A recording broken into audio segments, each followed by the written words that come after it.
que todo, estos son los objetivos de la presentación: concientizar sobre la importancia de los controles preventivos en hombres, poder conocer las enfermedades frecuentes en hombres según grupo de edad.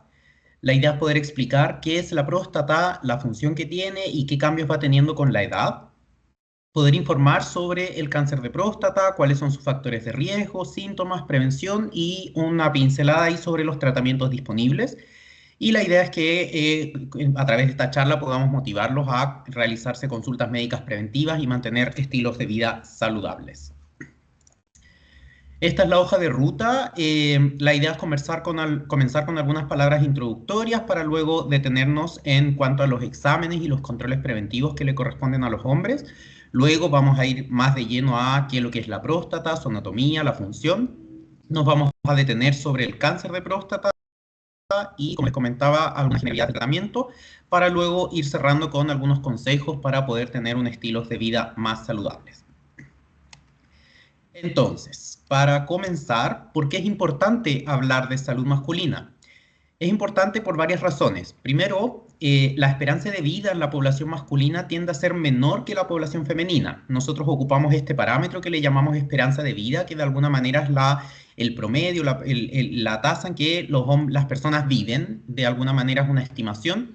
Y en Chile, al 2023, la esperanza de vida en los hombres estaba cerca de los 79 años versus los 84 años en las mujeres. O sea, hay un gap de años de vida que es menor en los hombres. ¿Por qué? En general, porque los hombres somos menos propensos a acudir a controles médicos preventivos. En general, tendemos a consultar solo cuando hay síntomas graves o síntomas molestos. Y hay importantes barreras culturales asociadas. Este concepto de que el hombre tiene que aguantarse, que el hombre es fuerte, que los hombres no se enferman, y esos conceptos lamentablemente en general tienden a causar que las consultas sean más tardías.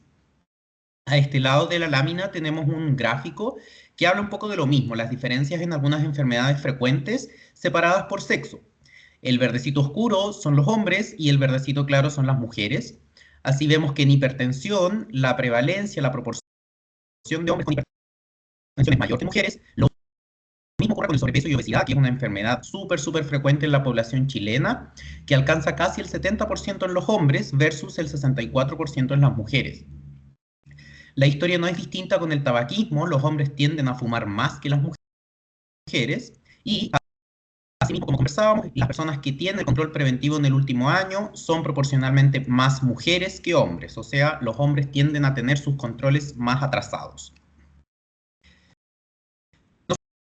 Solo eso, sino que también hay otras enfermedades que tienen implicancias también de la parte nacional. Por ejemplo, esta es una lámina extraída de la Encuesta Nacional de Salud, que nos cuenta un poco del autorreporte de infarto al miocardio y infarto cardíaco, que está a nivel nacional en un 3,3%, y si lo separamos por sexo, vemos que al 2009-2010 la proporción era más o menos parecida, 3,3 en hombres, 3,1 en mujeres, pero con el avanzar de los años, 2017, la proporción aumentó hasta el 3,8 en hombres versus el 2,8 mujeres. O sea, aquí hay una diferencia también que está determinada por la edad. Y no solo enfermedades, también algunos hábitos. Hablamos recién del tabaquismo. En cuanto a otros hábitos, como el consumo de frutas y verduras, aquí en la Encuesta Nacional de Salud se midió la prevalencia o la proporción del consumo de frutas al menos 5 porciones al día, que en el país está bastante bajo, un 15% a nivel nacional. Pero nuevamente, al desagregarlo por sexo, vemos que tanto en el fondo del 2009 al 2010 como el 2016-2017, la proporción de consumo de frutas y verduras tiende a ser menor en hombres, o dicho de otra manera, mayor en mujeres. Por lo tanto, es importante conversar de esto, es importante poner sobre la mesa la salud masculina preventiva. Y así es como vamos a conversar un poquitito sobre cuáles son los exámenes y los chequeos preventivos que corresponden a los hombres según sus distintas edades.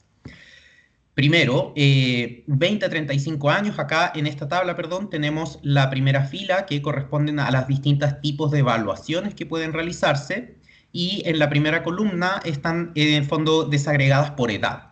Entonces, entre 20 a 35 años, estos son los controles que los hombres deberían hacerse, deberían en todo momento medirse el peso, la talla, la presión arterial, la evaluación del tabaquismo, por supuesto desaconsejando su uso, toma particular relevancia el examen testicular, ya sea por autoexamen o por algún profesional de la salud. Y, por supuesto, no hay que dejar de lado la salud mental y sexual. En este grupo de edad, en general, se toca enfocarse harto en las patologías ansiosas y sobre todo las patologías de la esfera sexual, de enfermedades de transmisión sexual. Avanzar en la edad, entre los 35 y 49 años, por supuesto que se mantiene la medición de peso y presión. Vimos que la hipertensión y la obesidad eran enfermedades que estaban bien prevalentes en nuestra población, así que eso se mantiene. El tabaquismo lo mismo, hay que mantenerse preguntando en el fondo el hábito tabáquico y desaconsejando su uso. Si bien el examen testicular puede realizarse en este grupo de edad, va disminuyendo un poco su importancia, puesto que los cánceres, sobre todo de la parte testicular, aparecen en edades más jóvenes. La salud mental y sexual se debe mantener el estudio. Acá en la parte sexual toma un poquito más de relevancia otro tipo de patologías, sobre todo enfocadas en términos de disfunción eréctil, por ejemplo. Eyaculación precoz es otra de las patologías que toca evaluar en este grupo de edad. Y desde los 35 años ya es necesario tomarse exámenes. ¿Cuáles exámenes? Sí o sí toca mirar cómo está la glicemia, el azúcar en ayuno, que nos va a indicar el riesgo de esa persona de desarrollar diabetes o alguna patología asociada, y la medición del colesterol, ya sea por un colesterol total o por el perfil lipídico completo, para detectar alteraciones en estos parámetros. En el antígeno prostático yo puse aquí un asterisco porque si bien se recomienda desde los 50 años, hay algunos grupos de población que la recomendación es tomarlo desde los 45. Lo vamos a revisar un poco más adelante. Por otro lado, existe un examen que se llama sangre oculta en deposiciones. Es un examen preventivo que no es lamentablemente tan conocido, y lo que busca este examen es poder detectar el cáncer de manera preventiva. Afortunadamente, al igual que el cáncer de próstata, el cáncer de colon, si uno lo logra pesquisar en etapas tempranas, puede recibir tratamientos incluso curativos y a veces incluso poco invasivos. Tiene un asterisco también porque el test de sangre oculta en deposiciones se recomienda desde los 45 años. Los grupos de edad entre los 50 y 64 años se mantienen la mayoría de los test y evaluaciones: peso-presión, evaluación del tabaquismo, la evaluación de la salud mental y sexual. Acá toma particular relevancia en la salud mental los trastornos depresivos, los trastornos del ánimo, y en la esfera sexual agarra más prioridad los términos de alteraciones en la función eréctil. Se mantiene la medición de glicemia y colesterol. Acá de lleno sí o sí nos toca tomar a todos los hombres el antígeno prostático, y el test de sangre oculta en deposiciones se mantiene. Sobre los 65 años se toman los mismos exámenes, los mismos chequeos y controles. En la parte de la salud mental toma especial relevancia la parte de la participación en la comunidad. Y desde los 65 años se realiza la evaluación funcional del adulto mayor, que es el concepto que el ministerio, la evaluación funcional del adulto mayor, que no solo busca evaluar la parte médica, la parte clínica, la parte de las enfermedades, sino que también busca evaluar la salud mental, cómo está la parte cognitiva, la memoria, la atención. También busca evaluar la función de esa persona, qué cosas esa persona puede hacer y qué cosas no. Puede cocinar, puede salir solo, puede manejar dineros, la parte más instrumental que le denominamos. Y también toma especial relevancia, como les comentaba, la parte social. Tiene redes de apoyo esta persona, tiene personas de cuidado, quienes puedan estar ahí atentos en caso de ser necesarios, participa en su comunidad, participa en la parte social. Eso toma especial relevancia sobre los 65 años. Como vemos, es una batería bien grande de exámenes, por lo tanto es súper importante poder estar con esto al día. Vamos a seguir avanzando. Les traje un poco a colación el flyer del programa de diagnóstico precoz de Red Salud, donde se especifica, le dejé aquí en el cuadrito rojo, los exámenes de laboratorio, en este caso, que corresponden realizar a los hombres. Hablamos de la glucosa sobre los 35 años, hablamos del perfil lipídico sobre los 35 años, el antígeno prostático desde los 50 y el test de sangre oculta en deposiciones para el cáncer de colon, idealmente desde los 45 años, con la evaluación de manera anual. Vamos entonces un poco más de lleno a la parte de la próstata. ¿Qué es la próstata? La próstata es una glándula pequeña, de tamaño de una nuez, que está presente solo en los hombres. Anatómicamente se encuentra debajo de la vejiga, delante del recto y rodea la uretra. Lo vamos a revisar un poco más en la imagen que está al costado. ¿Cuál es su función? Es una glándula que produce líquido seminal. El líquido seminal nutre y ayuda al transporte de los espermatozoides. De alguna manera afectan la fertilidad. Si bien no es la glándula que produce los espermatozoides, sí colabora a que estos sean funcionales. O sea, si el hombre produce espermatozoides, pero la próstata no está realizando bien su función, se va a afectar la fertilidad. En esta imagen tenemos un corte como por la mitad de una persona y hay varias estructuras que me gustaría destacar. Primero, este órgano de acá, de forma como ovalada, es la vejiga. La vejiga es el órgano que junta la orina que viene desde los riñones y una vez que está parcialmente repleta, se encarga de la eliminación de la orina. ¿Por dónde va la orina? Va por este ducto que estoy siguiendo yo con el puntero, que le denominamos uretra. La uretra cruza por la próstata, esta glándula de acá, como color con naranjita tal vez, cruza la uretra por esta glándula entre medio para luego pasar por el pene y poder hacer la eliminación de la orina. Ahí alguien quedó con el micrófono abierto al parecer. Es súper importante este aspecto porque nosotros estamos viendo en esta imagen una imagen en dos.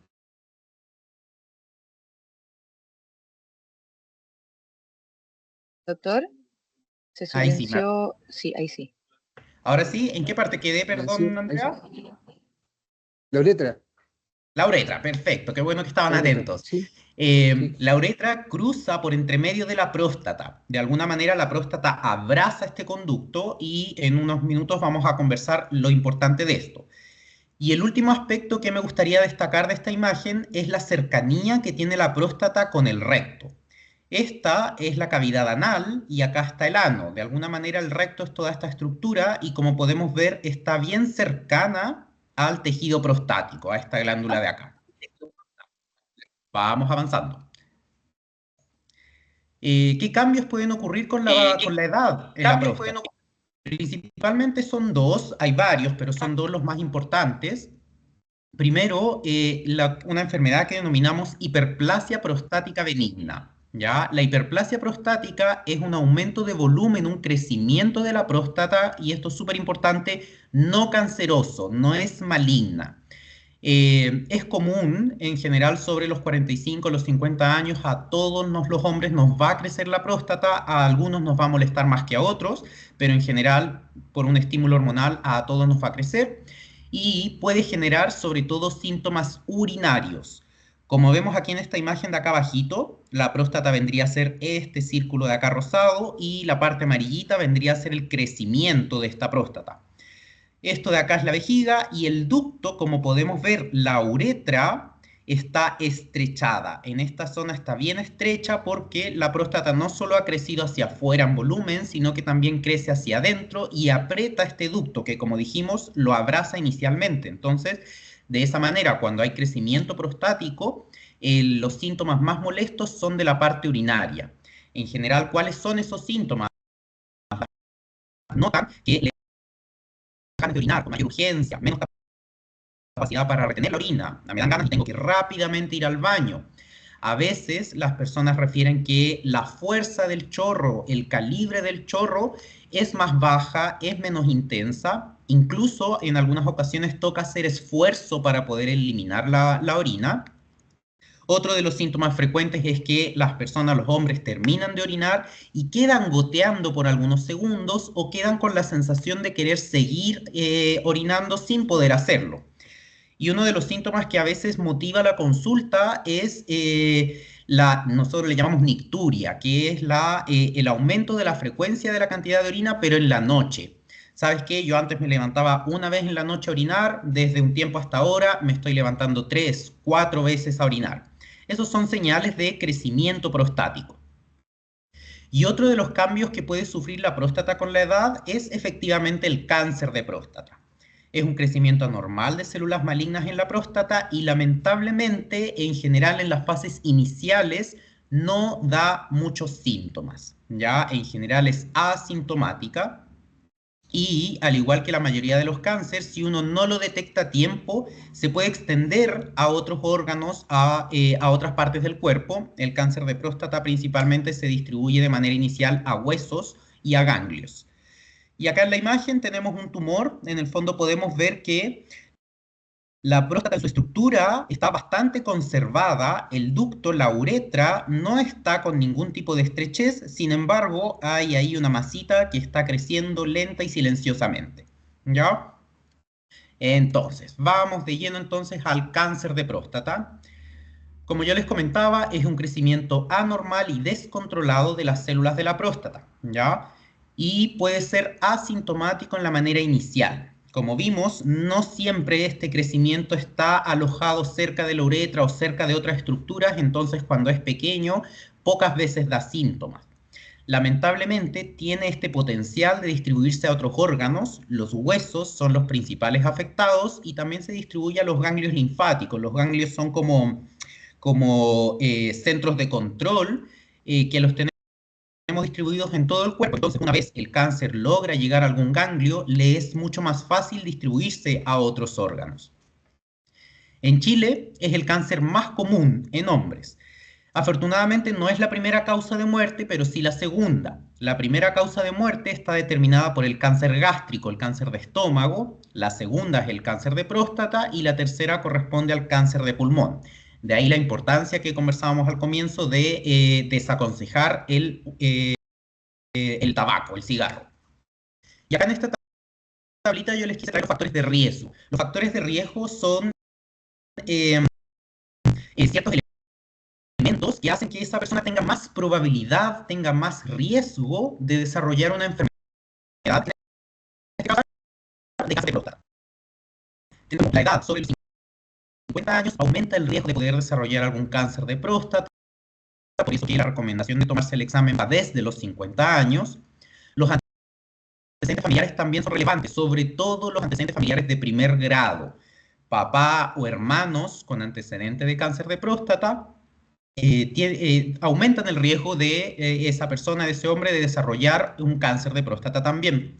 La etnia afrodescendiente también es otro de los factores que determina mayor riesgo. Y acá estos dos yo se los dejé marcados en un cuadrito rojo porque estos son factores de riesgo que nosotros denominamos modificables. De alguna manera, la edad no podemos hacer nada, el paso del tiempo es inexorable, los antecedentes familiares tampoco, pero estos factores de acá sí son modificables, sí podemos hacer cosas para que estos factores disminuyan y por lo tanto el riesgo de desarrollar estas enfermedades también baje. Principalmente es la obesidad y el sedentarismo. Vimos al inicio de la presentación que las alteraciones del peso son sumamente frecuentes en la población chilena. Y el sedentarismo, la falta de actividad física, también es otro de los factores relevantes. Vamos a conversar al final de la presentación algunos detallitos sobre la actividad física para ver si los podemos apoyar en ese aspecto. Y en cuanto a la alimentación, particularmente la alimentación alta en grasas animales, se ha asociado al aumento del riesgo de cáncer de próstata, ¿ya? Sobre todo carnes ultraprocesadas, ¿ya? Así que de ahí la importancia de una alimentación saludable. También le vamos a hacer un guiño al final de la presentación a la parte alimentaria. ¿Qué exámenes se pueden usar para detectar el cáncer de próstata? Como conversamos, los síntomas no son un factor fiable para poder saber si hay o no hay cáncer, por lo tanto, se desarrollaron ciertas estrategias que nos pudiesen permitir detectar este cáncer antes de que sea inmanejable. Y las más importantes son dos, el tacto rectal y el antígeno prostático específico.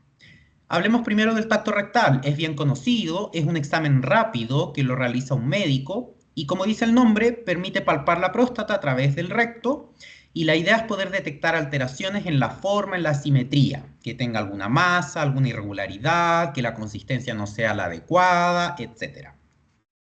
Lamentablemente tiene limitaciones.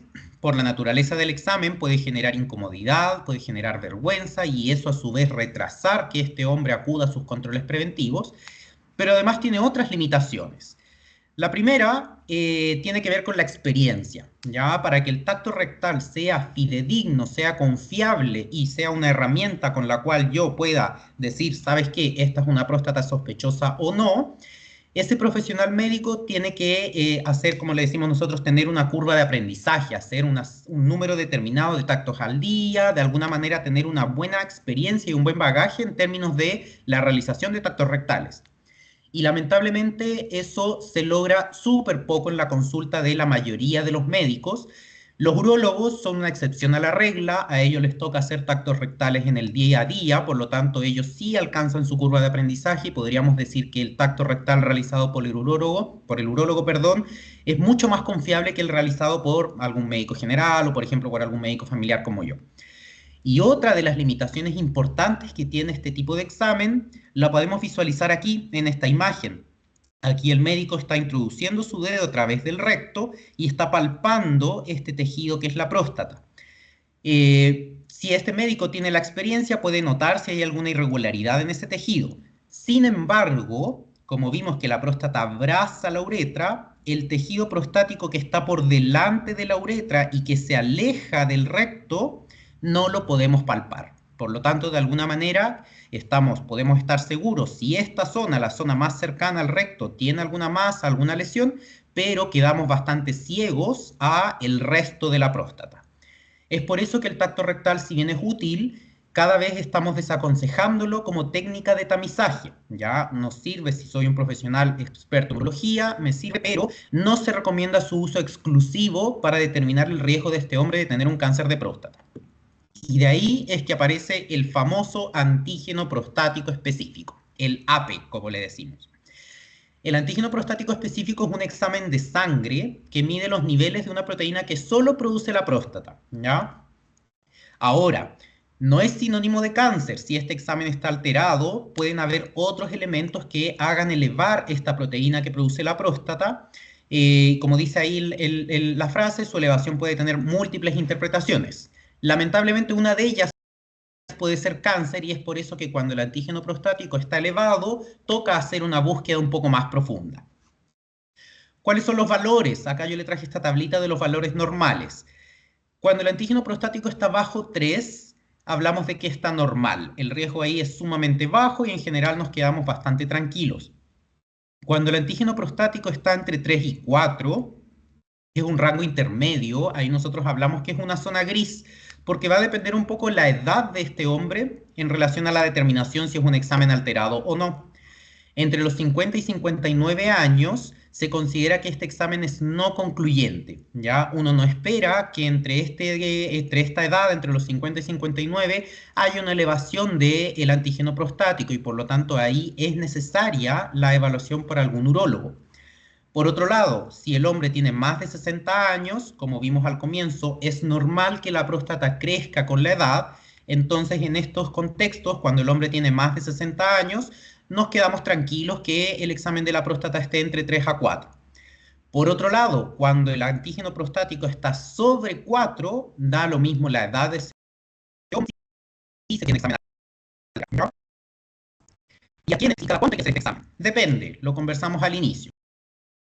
Si hay factores de riesgo, por ejemplo, esta persona tiene antecedentes familiares, su papá tuvo cáncer de próstata o este mismo hombre tuvo algún cáncer de próstata tratado antes, queremos partir antes la evaluación. Ya acá se adelanta 5 años y toca empezar a pedir este examen desde los 45 años.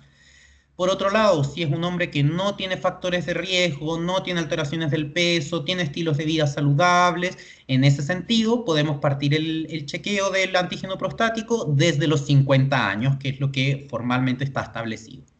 ¿Y cada cuánto? Anual. Una vez al año es necesario ir a mirar este examen. Más seguido que eso, pocas veces. En general ahí el urólogo a veces hace algunas diferencias, pero en la gran mayoría de los hombres, una vez al año es suficiente para mantener el chequeo prostático al día. Avancemos un poquitito más. Me tomé el examen, salió alterado. ¿Qué pasa ahora? Suponiendo que está dentro de estos rangos en que el examen se considera en su valor alterado, es importante tener en mente que no es necesariamente un sinónimo de cáncer. Es una posibilidad, sí, pero no es un equivalente. Pueden ser otras cosas que afecten a la próstata. Puede ser la hiperplasia prostática, esta condición que conversamos al inicio, que la próstata por el estímulo hormonal crece. Una próstata crecida va a producir más proteína y por lo tanto va a elevar el antígeno prostático. Puede estar teniendo una inflamación local,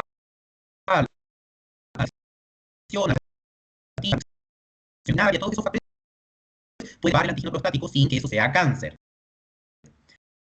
Ahora, frente a la posibilidad de que este examen nos esté representando un cáncer inicial, es que cuando el examen está alterado, como les comentaba, toca hacer un estudio un poquitito más profundo. Toca ir a mirar en detalle.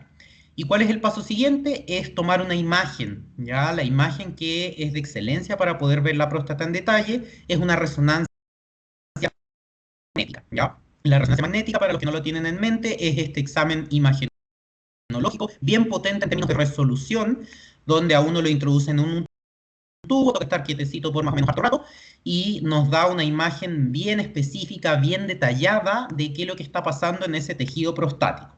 Como vemos aquí en la imagen, por ejemplo, si está creciendo alguna lesión por la parte inferior o si esta está mal distribuida, toda esa información nos va a entregar la resonancia, perdón, y nos va a contar si es que esto efectivamente es algo que está creciendo o pudiese ser alguna inflamación más local, nos va a hacer un poco la diferencia de si este es un antígeno prostático que hay que tener de cuidado o es otra de las enfermedades que afectan a la próstata. Continuemos, me tomé el antígeno prostático, salió elevado, me tomé la resonancia, salió sospechosa. Hay que seguir estudiando. Y el estudio a continuación es la toma de una biopsia. Hay que ir a mirar qué está pasando en específico en ese tejido prostático. Y la biopsia que se toma, la biopsia prostática, tiene algunas diferencias respecto a otro tipo de biopsias. Afortunadamente se puede hacer a través de un procedimiento medianamente invasivo, que no es en el fondo una cirugía abierta, sino que es una biopsia, le denominamos nosotros transrectal. Por la cercanía que tiene la próstata con el recto, se introduce una sonda ecográfica que va a buscar la zona sospechosa que nos indicó la resonancia y a través de una aguja se va a sacar un trocito de esa próstata que va a ir a estudio para poder saber si efectivamente hay allí un cáncer o no.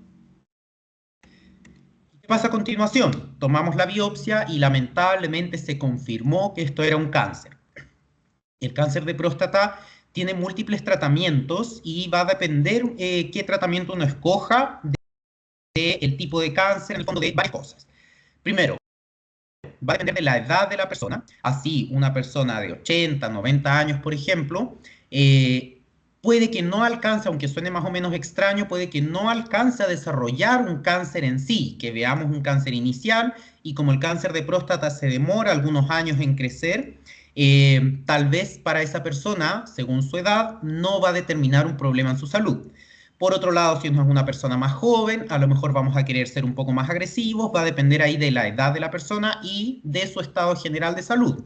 Una persona con múltiples enfermedades, con múltiples condiciones, tal vez puede tener más riesgos de un tratamiento agresivo versus los beneficios que el tratamiento va a entregar.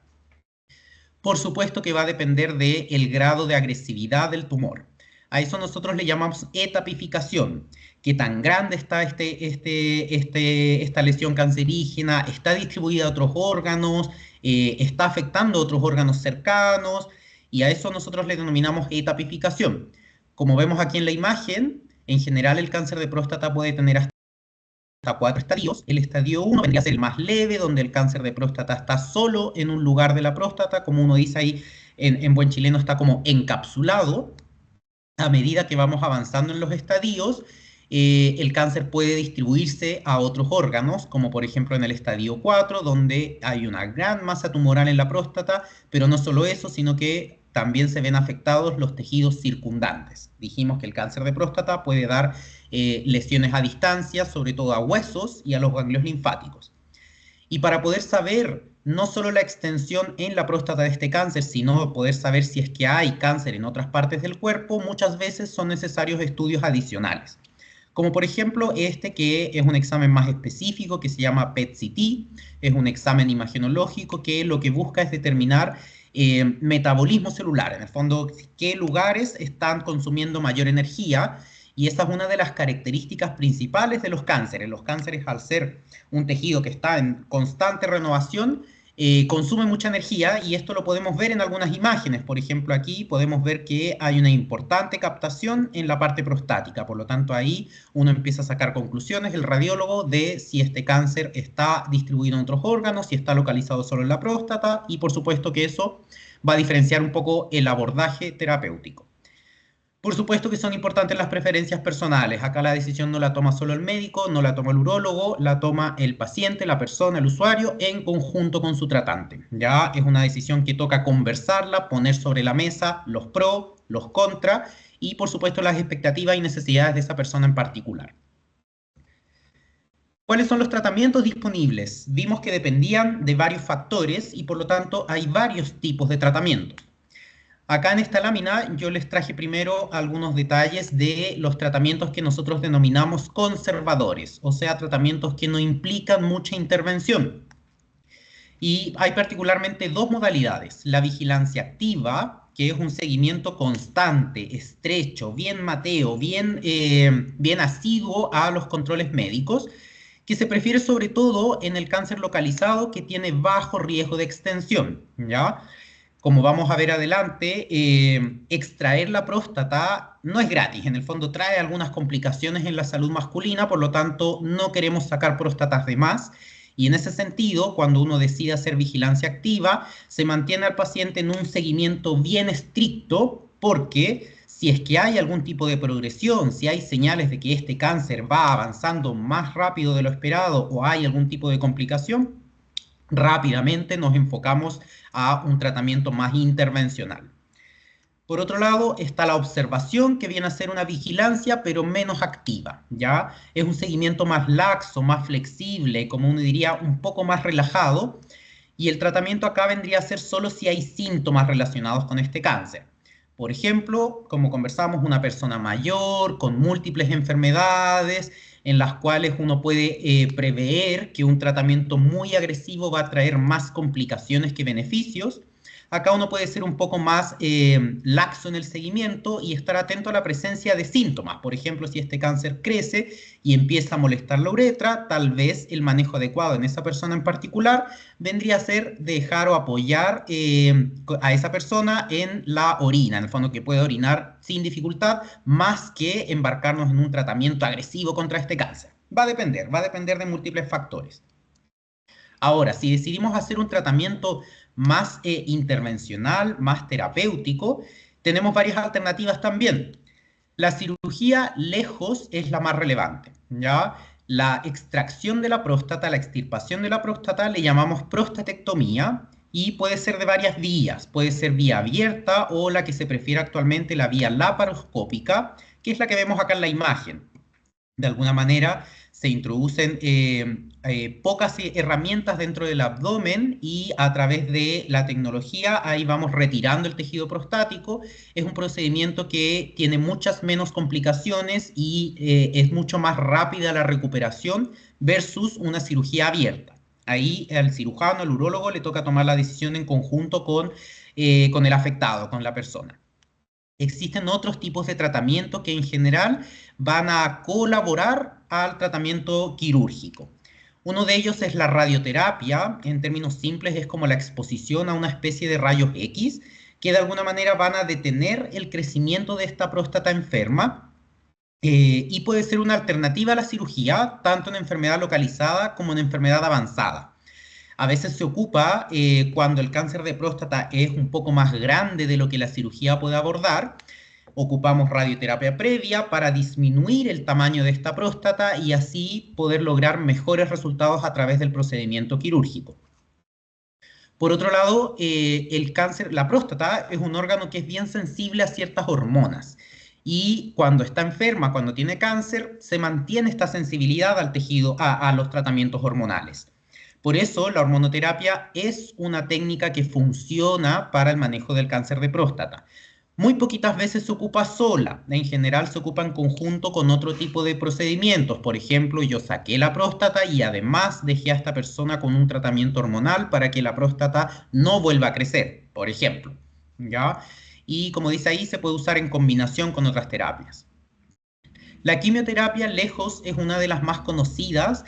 Es un tratamiento que funciona, pero es bien agresivo, ¿ya? La quimioterapia, de alguna manera, es un tratamiento sistémico que no va solamente a afectar el tejido prostático, sino que afecta múltiples órganos, múltiples tejidos, por lo tanto tiene hartos efectos adversos, y en ese sentido es que la gran mayoría de las veces la quimioterapia se ocupa cuando el cáncer ya está harto más avanzado. Como yo les contaba, retirar la próstata, tratar la próstata con radioterapia, con cirugía, no es gratis. Trae algunos efectos adversos, trae algunas complicaciones que pueden afectar bastante la calidad de vida. Y acá las tres más importantes son las alteraciones en la sexualidad, sobre todo la disfunción eréctil. También tiene, por su cercanía con la uretra, pueden haber problemas de la esfera urinaria, sobre todo incontinencia. Y como conversábamos en relacionado a su función, también se afecta la fertilidad. Es por esto que al momento de decidir tratar un cáncer de próstata, hay que poner en la balanza todos estos aspectos. Hay que poner en la balanza las características de esa persona, las preferencias de esa persona, las características de esta lesión cancerígena en sí, qué tan agresiva es, qué tan distribuida está, y los impactos que puede tener ese tratamiento en la calidad de vida de esta persona. Ahí el médico en conjunto con el paciente les toca definir para dónde va esta balanza y por lo tanto ahí decidir cuál va a ser el tratamiento más efectivo. Ahora, vimos que de la parte preventiva había un par de cosas que podemos hacer para evitar que el cáncer de próstata vaya a crecer, o vaya a aparecer, mejor dicho. Y esto tiene harto que ver con lo que denominamos nosotros estilos de vida, ¿ya? La actividad física es sumamente relevante y está bien dejada en la población chilena. Cerca del 80% de las personas se define como sedentarias, por lo tanto hay un punto bien importante en el que hay que trabajar. Se recomienda siempre moverse todos los días. Eso reduce el riesgo de cáncer y no solo cáncer, sino otras enfermedades como infartos, diabetes, hipertensión, problemas con el colesterol. Lo ideal es que sean 30 minutos diarios, al menos 5 veces a la semana. Sin embargo, todo sirve, ¿ya? Por ejemplo, personas que les toca subir escaleras en su trabajo, moverse en su trabajo, por supuesto que es mucho mejor que una persona que le toca estar sentada durante todo el día. Lo ideal es que pueda mezclarse actividad aeróbica, actividad que ejercite el corazón, caminatas, trote, bicicletas, baile, natación, por ejemplo, combinado con ejercicios de fuerza muscular, ejercicios que van a buscar fortalecer el músculo. Aquí en la imagen yo les traje las recomendaciones del Ministerio de Salud. Como dice aquí, lo ideal es 150 hasta 300 minutos semanales, que vienen a ser en el fondo estos 30 minutos diarios, y si lo graduamos del 1 al 5 en intensidad, tendría que ser una intensidad moderada leve, 2 circulitos de 5. O menos tiempo, 75 a 150 minutos semanales, pero a una mayor intensidad. Ejemplo del primero podría ser baile, como sale ahí la imagen, caminatas rápidas. Y ejemplo del segundo, por ejemplo, algún partido de básquetbol, algún partido de fútbol, que sea de manera periódica y programada. No me sirve mucho el partido de fútbol una vez al mes. Lo ideal es que sea más o menos seguido. Y lo ideal es mezclar esa actividad física, el corazón, que ejercita la parte muscular, con actividad física muscular, ¿ya? Con mancuernas, con botellas pesadas, con algún peso, en las plazas estas que tienen máquinas para hacer ejercicios, puesto que el desarrollo del músculo nos entrega muchos beneficios. Ayuda a bajar el azúcar, ayuda a bajar los colesteroles, mantiene la calidad de los tejidos, la calidad del hueso intacta, es súper benéfico. Entonces, no nos olvidemos que nos sirve la actividad física aeróbica, el trote, la caminata rápida, pero hay que mezclarlo con desarrollo del músculo, abdominales, flexiones, trabajo de piernas, cualquier cosa que me ejercite los grandes grupos musculares, tronco y piernas principalmente. La alimentación es relevante. Vimos que la alimentación alta en grasas animales aumentaba el riesgo de desarrollar cáncer de próstata. Es por eso que se sugiere favorecer siempre alimentos naturales y evitar los alimentos ultraprocesados, sobre todo estos que tienen los sellos. Hay que hacerle el quita a los alimentos con sellos. Alto en sodio, alto en grasas saturadas, alto en azúcares, alto en calorías. Ojalá favorecer el consumo de múltiples frutas y verduras durante el día. En cuanto a los líquidos, preferir agua versus otro tipo de bebidas. Disminuir el consumo de grasas animales, de frituras, embutidos, como vianesa, chorizos, paté, por ejemplo. Y por supuesto regular el consumo de sal, que tiene directa relación con el desarrollo de hipertensión. Este es un plato tipo que es el que recomienda ahí la Universidad de Harvard. A mí particularmente me gusta porque es como bien esquemático. En términos de aceites, preferir siempre aceites saludables, aceite de oliva o canola, y comerlos crudos. En ensalada, por ejemplo, al momento que yo caliento el aceite, por ejemplo, para freír, ese aceite deja de ser un aceite saludable. Hay que tener harto ojo y hacerle el quite a las margarinas, a las mantequillas, que son las grasas trans. Por otro lado, los vegetales son buenos, entre más mejor. Ojo con las papas, porque las papas tienen hartos carbohidratos. En el fondo no se considera una ensalada per se. Preferir hojas verdes, de todos los colores, pero la papa ahí con harta precaución. En cuanto a las frutas, nos ayudan, ojalá de múltiples colores. Como dice acá la imagen, en cuanto a los líquidos, preferir agua, si se va a consumir té o café, que sea con poco o idealmente nada de azúcar, preferir algún tipo de endulzante si es posible. En cuanto a los lácteos, se pueden consumir, pero con cautela, 1 o 2 porciones al día, idealmente descremados, si es que molesta la lactosa, que decía sin lactosa, pero la crema es lo que es más peligroso, así que ahí ojalá preferir descremados. Y jugos, ojalá un vaso pequeño al día, idealmente sin azúcar, por supuesto. Bebidas azucaradas, evitarlas. En cuanto a los granos, preferir siempre granos integrales, arroz integral, pastas integrales. Si vamos a consumir pan, preferir que sea pan integral. Los alimentos integrales producen menos elevaciones de la glicemia, menos elevaciones del azúcar que otros tipos de alimentos, como el arroz blanco, el pan blanco, por ejemplo. Y en cuanto a las proteínas, preferir siempre pescados, aves, carnes blancas. Las legumbres son una excelente fuente de proteínas, como las lentejas, los garbanzos, idealmente remojados antes para que aumente su contenido de proteínas. Y tener harto ojo, como dice acá abajo, con las carnes rojas, sobre todo las carnes fritas, el queso, que es como la grasa de la leche, y evitar idealmente las carnes frías, los fiambres o los derivados del cerdo. El sueño y el estrés también tienen cosas que decir. Lo ideal es que sean entre 7 a 8 horas diarias. Sin embargo, los requerimientos de sueño son bien variables. Hay personas que con menos horas de sueño logran descansar, personas que requieren un poco más. Es bien a gusto del consumidor, tiene que ser bien individualizado. Lo ideal es que sea el tiempo necesario para favorecer la recuperación y el fortalecimiento del sistema inmune. El estrés, cuando es mantenido, afecta a múltiples órganos, la presión arterial, el corazón, sin contar la salud mental. Y nuevamente aparece la red de apoyo, contar con un grupo social, con personas que les importe y que se preocupen de lo que le pasa a uno. Y acá hay un esquema con algunas figuras, le denominamos nosotros higiene del sueño, que son una serie de estrategias para favorecer el buen dormir y el buen descanso. Preferir la cama solo para dormir, evitar, por ejemplo, comer en la cama, ver la tele en la cama. Si vamos a tomar siestas, que sean siestas cortas, de no más de 20 minutos. Evitar las pantallas, sobre todo en la noche. La luz azul de las pantallas, celular, tablet, activa los centros del despertar, por lo tanto dificulta el conciliar el sueño.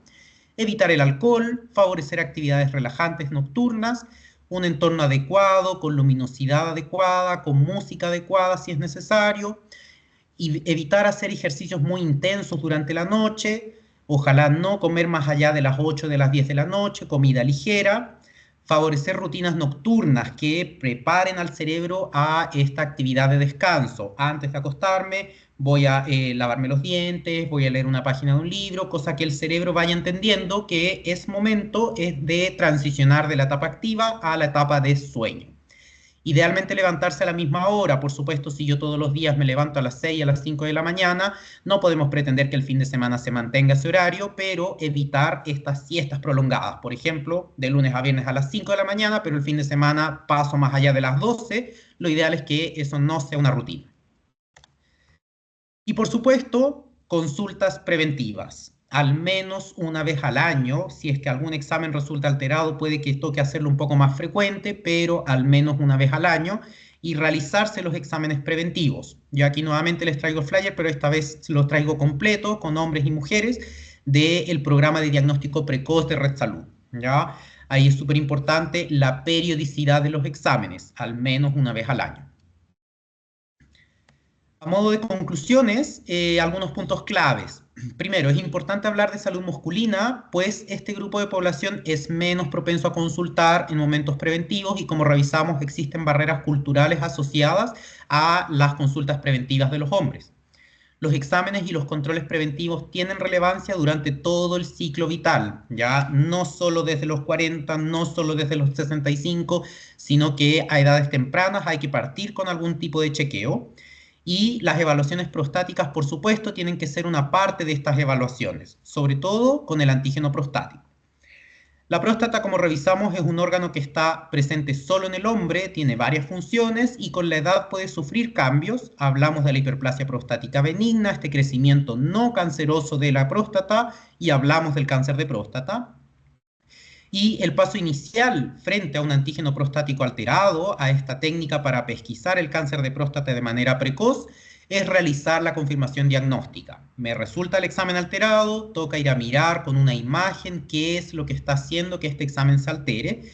Y si por supuesto termina siendo sospechoso, muchas veces es necesario realizar algunos otros exámenes para hacer la evaluación más completa. En cuanto al cáncer de próstata, existen diversas alternativas de tratamiento que van a depender del paciente en sí, del riesgo y de la agresividad de esta enfermedad. Y por supuesto, como hemos revisado varias veces durante esta presentación, toma particular relevancia la adopción de una vida saludable para prevenir enfermedades en el corto, en el mediano y en el largo plazo. Y en ese contexto, en el contexto preventivo, es que yo aquí le quiero hacer el guiño a la campaña que se está realizando en Red Salud durante el mes de junio, que se denomina 1, 2, 3 por mí y por todos, que va dirigida a, de alguna manera, la salud masculina.